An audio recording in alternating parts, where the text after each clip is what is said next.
Hello everybody, Pragat here and this video is about stamp duty and registration in real estate. जब भी कोई भी under construction property आप purchase कर लेते हो, जब वो कंप्लीट होती है और अंडर कंस्ट्रक्शन होती है तभी आप उसका स्टैम्प ड्यूटी और रजिस्ट्रेशन कर सकते हो। बहुत सारे लोग जब आप प्रॉपर्टी का पोजीशन लेने जाते हो तो बिल्डर के साथ एक सेल्स ट्रेड बनता है और वो सेल्स ट्रेड आपको स्टैम्प ड्यूटी पे करके रजिस्टर करवाना पड़ता है। बट ऐसे भी बहुत सारे लोग हैं जो अंडर कंस्ट्रक्शन प्रॉपर्टी का स्टैम्प ड्यूटी पे करके रजिस्ट्रेशन करवा लेते हैं। ये जनरली लोग इसके लिए करते हैं क्योंकि जो अलॉटमेंट लेटर है वो सिर्फ एक कंफर्मेशन लेटर है कि वो प्रॉपर्टी आपको अलॉट की गई है, वो कोई टाइटल एंटाइटलमेंट डॉक्यूमेंट है नहीं। बट अगर आप बिल्डर के साथ सेल्स डीड करके वो स्टैम्प ड्यूटी पे करके रजिस्टर करवा लेते हो तो वो एक लीगल डॉक्यूमेंट बन जाता है और उस प्रॉपर्टी के आप एक लीगल ओनर बन जाते हो। सो नाउ लेट्स अंडरस्टैंड, हम लोग जो ये स्टैम्प ड्यूटी पे करते हैं वो आप कौन से वैल्यू के ऊपर पे करते हो।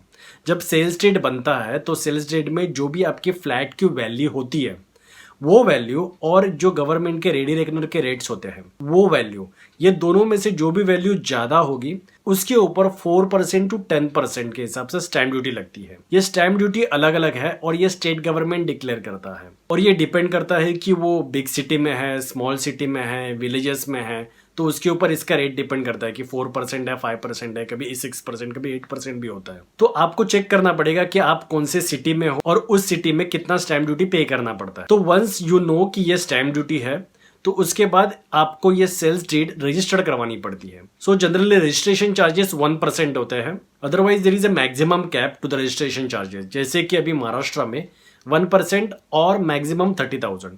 तो जनरली 1 करोड़ का प्रॉपर्टी होगा तो आप 30,000 रजिस्ट्रेशन चार्जेस पे करते हैं। So let's understand with the example. अगर आपने कोई बिल्डर के साथ कोई सेल्स डीड किया और उसके अंदर जो प्राइस मेंशन है वो है 1 करोड़ रुपया और वो प्रॉपर्टी का रेडी रेकनर के हिसाब से जो भी रेट बनता है वो 80 लाख रुपीज है और आप जो सिटी में रहते हो वहां पे स्टैम्प ड्यूटी चार्जेस है 5%, तो 1 करोड़ के ऊपर आपको 5 लाख रुपीज स्टैम्प ड्यूटी पे करना पड़ेगा। और अगर आप जो सिटी में रहते हो वहां पे अगर कैप है कि रजिस्ट्रेशन चार्जेस मैक्सिमम 30,000 और 1%, तो रजिस्ट्रेशन चार्जेस आपको 30,000 पे करने पड़ेंगे। So overall you need to pay 5,30,000 rupees as a stamp duty and registration charges. एक बार स्टैम्प ड्यूटी रजिस्ट्रेशन हो गया तो then you become a legal owner of that property. At the same time आपको ये भी चीज ध्यान रखनी है कि जो भी अंडर कंस्ट्रक्शन प्रॉपर्टी का आप पोजीशन ले रहे हैं तो उसको ओसी और सीसी मिली है कि नहीं मिली है। So overall stamp duty and registration is very important to become a legal owner of a property. So I hope this video help you to better understand stamp duty and registration.